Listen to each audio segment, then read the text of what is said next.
that kind of stuff is fun. But it's really just hanging out at the team hotel around practice and being able to talk and build some of that is one of the most important things. Oh, for sure.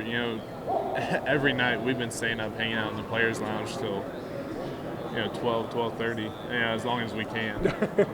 And it's been great. Just getting to hang out with those guys a little bit more than I usually would. Because we're all here at the hotel, getting to stay with each other. When you are watching film for the last time, when you're going through a practice for these last time, all of these things, does that kind of stuff go through your head? I've been trying to avoid all that. I really have. I know it'll hit me tomorrow really hard. It's sad, to finish my college career, but I'm also very excited to see what the next chapter is. I think bowl gift, everybody got a massage gun and then a gift card to pick what you want. Pretty good selection of gifts and things you could pick Oh, from. yeah. Belk, I think my mom and wife got a lot more stuff than I did. So, yeah.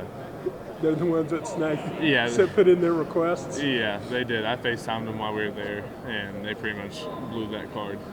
Who got the oddest thing, not necessarily in your family, but overall?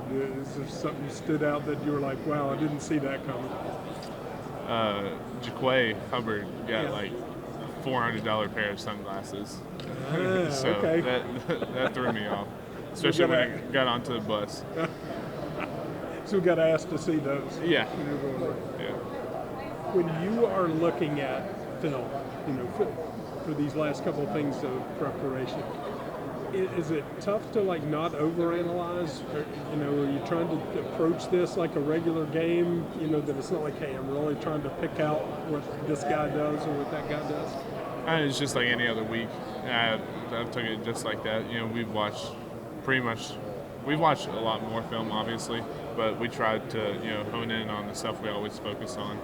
And they have a few players out on defense, not many, but just watching the same film we have, and just being prepared for anything. We've been practicing whatever they can throw at us, pretty much. Coach Brown just mentioned Corey McIntyre's probably going to see a lot more time in this game. I know you didn't go against him a lot early in the season because he was in the Monday Night Football, but these last couple of weeks of prep and practice, what have you seen from him? I mean, he's just improving every day, really. He's been improving all season, and just to see his growth from when he first got here to now has been astonishing. And for him to, work that hard is really impressive as well. Even being put in that Monday Night Football situation and then still work as hard as he did, because it can be discouraging. But as a freshman, it's just what you got to do. But he's been doing really well. Last question: are you a Mayo fan? Depends on what food we have, but pretty much on fried chicken sandwich is about the only thing I eat it on. Right. Not like fries or some of the other things people are branching out. Yeah, like Will Levis and coffee. Yeah. Not me. Doug, what has this past month been like as you guys are just, going through the preparations, but having to do it without Zach Frazier for the first time really since you played here? It was basically like what it was during the spring. With him being out pretty much all spring, where me and Yates are rotating a lot center, just in case anything like that. He's still been around, so he's still there with us and practicing and coaching up as much as he can. But it's been weird without him because we went through the whole season with him. What have you seen from Brandon? I mean, obviously had to come in at a pretty big time there at the end of the Baylor game, and then now going to fill that role for the bowl game. I know you both had got time there, but what have you seen out of him in that role over the last month? I mean, he's been very impressive. He's taken the full load on his shoulders. He's been great. Learning everything that he needs to know. Really asking questions during film about what Mike to call and what happens if this happens. I mean, just different stuff like that. But he's really honing into the details that we need him to hone in on.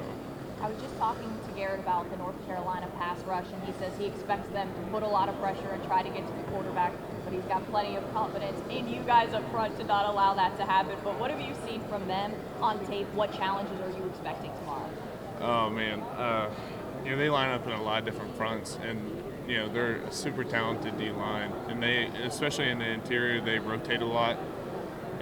But on the edges, they're super talented.